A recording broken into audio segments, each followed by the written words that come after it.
प्रस्तुत काव्य नागार्जुन की प्रसिद्ध कविता अकाल और उसके बाद से लिया गया है। नागार्जुन मानवीय संवेदना के विभिन्न पक्षों का चित्रण इस कविता में करते हैं। कई दिनों तक चूल्हा रोया, चक्की रही उदास। कई दिनों तक कानी कुतिया सोई उनके पास। कई दिनों तक लगी भीत पर छिपकलियों की गश्त। कई दिनों तक चूहों की भी हालत रही शिकस्त।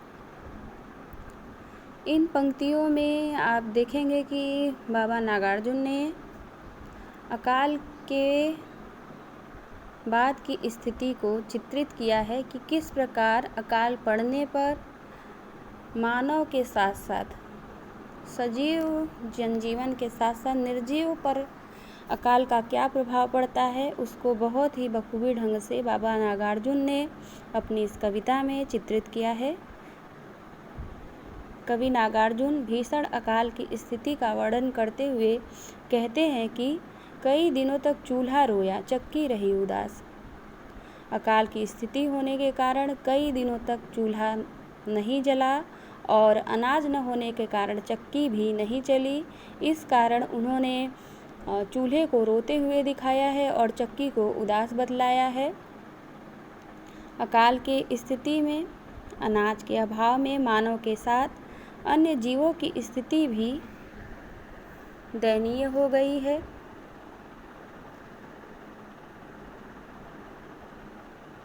कई दिनों तक लगी भीत पर छिपकलियों की गश्त। कई दिनों तक चूहों की भी हालत रही शिकस्त। अनाज न होने के वजह से कई दिनों से चूल्हा नहीं जला है और न ही चक्की चल रही है, अर्थात चूल्हा रो रहा है और चक्की उदास है। निर्जीव वस्तुओं में भी भावनात्मक संवेदना भरकर कवि ने परिस्थिति का मार्मिक चित्रण किया है। भोजन न मिलने से लोगों की दशा पतली हो गई है। भूख, प्यास और अकाल होने के बावजूद भी कानी कुतिया अपनी मालिक को छोड़कर कहीं नहीं जाती है, जो स्वामी भक्ति को प्रदर्शित करता है। कई दिनों तक चूहों की भी हालत रही शिकस्त। चूहे जो हैं अनाज का संग्रह करते हैं, किंतु अकाल की स्थिति में उनका भी अनाज जो है समाप्त हो गया है, इसलिए उनकी भी हालत ठीक नहीं है। और कई दिनों तक लगी भीत पर छिपकलियों की गश्त।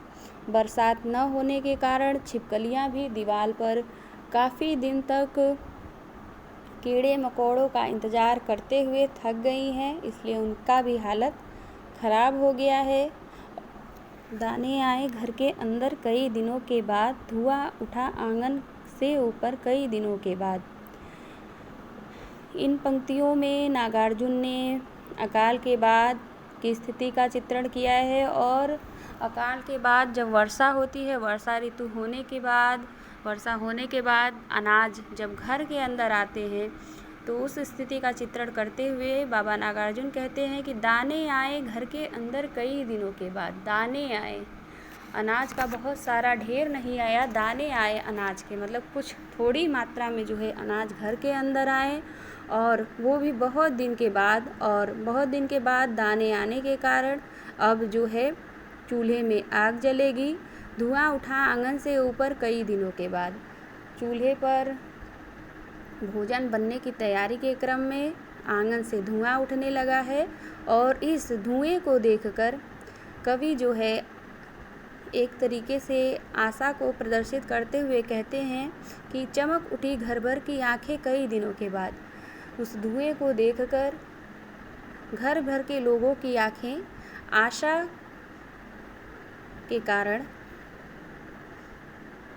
चमकने लगी हैं कि अब भोजन बनेगा और उन्हें भोजन प्राप्त होगा। कौवे ने खुजलाई पाँखें कई दिनों के बाद। घर में धुआं देखकर कौवे को भी भोजन पाने की लालसा जाग उठी है और वह भी अपना पंख खुजलाने लगा है।